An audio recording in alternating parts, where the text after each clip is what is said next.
कुमार जी, आप क्रिकेट के प्लेयर हैं। मतलब राज्य सरकार पे रणजी ट्रॉफी होती है और अच्छा। आईपीएल एक होता है, उसमें खेलते हैं। पांचों दर्शन हाँ, करने आए थे आप। बहुत बहुत सुंदर है, बहुत सुंदर है। संयम का अगर हम पालन करें और व्यसनों से दूर रहें तो हमारे में जीवनी शक्ति इतनी प्रबल कि हर जगह विजय प्राप्त कर लें।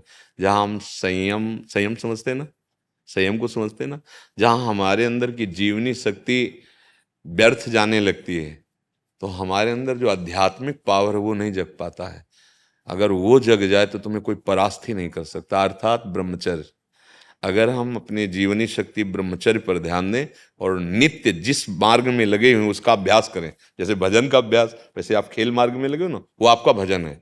आप नित्य अभ्यास परायण और थोड़ा संयम युक्त और व्यसन रहित जीवन, तो आप ऊंचाई पर चढ़ते चले जाएंगे।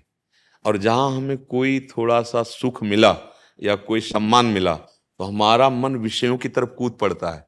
फिर हमारी जो उत्तम ऊंचाई होनी चाहिए वहां से हम, इसलिए हमारी आंतरिक बात को समझना, किसी भी अल्प सुख में रुकिएगा मत, तो आप ऊंचाई पर पहुंच जाएंगे। अल्प सुख मिलने पर गंभीर रहिए और अपने मन को कंट्रोल रखिए, शासन में रखिए। उचित विषयों का सेवन कीजिए और नित्य व्यायाम और नित्य अपनी दिनचर्या, तो पक्का मानिए किसी भी मार्ग की पे ऊंचाई पर चढ़ने के लिए ताप की जरूरत होती है। अगर हम कष्ट सहेंगे तो हम ऊंचाई पर पहुंच जाएंगे। चाहे कोई महात्मा हो, चाहे कोई भी हो, ऊंचाई पर वही चढ़ता है जो बहुत कष्ट सहा है। अर्थात आप रात दिन पसीना चुहाइए अपने अभ्यास में। मान लो आप क्रिकेट खेल में हैं, अभ्यास और ब्रह्मचर्य और खान पान का ठीक संयम और व्यायाम, अभी आप प्रकाशित होते चले जाएंगे।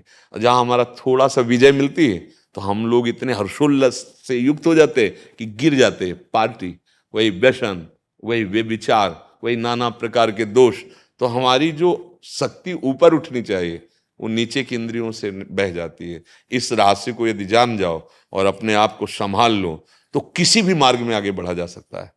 भगवान का आश्रय और संयम नियम, तो एकदम, वो यद्य फेल है, किडनी फेल है, यद्य परेशानियां हैं, पर कोई भी परेशानी परास्त नहीं कर पा रही, आगे बढ़ो, तो ऐसे आप आगे बढ़ो। खेल भी तो देखो, जब इंडिया जीतती, भारत जीतता है तो हम क्या कहते हैं, भारत पर विजय का झंडा लहरा दिया इन लोगों ने। मतलब आप भारत की विजय का प्रतीक बन सकते हैं। और आप अगर परास्त हो गए तो जानते हो क्या शब्द लगता है, भारत हार गया। आपकी हार नहीं मानी जाती, पूरे भारत की हार मानी जाती है।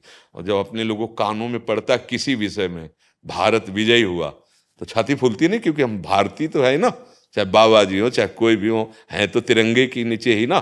तो ऐसे आप हमारे भारत की शान है। छोटे छोटे खेलों से ही तो हम विजय को प्राप्त होते जाके आगे बढ़ करके। तो आप अगर संयम से रहे, आपको जैसा लक्ष्य मिला है उसको ध्यान रखिए, तो विजय श्री आपके हाथ में रहेगी।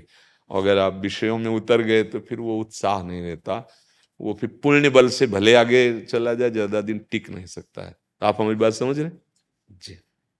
आइए सुनो, उन बच्चों को प्रसाद दे दीजिए श्री जी का,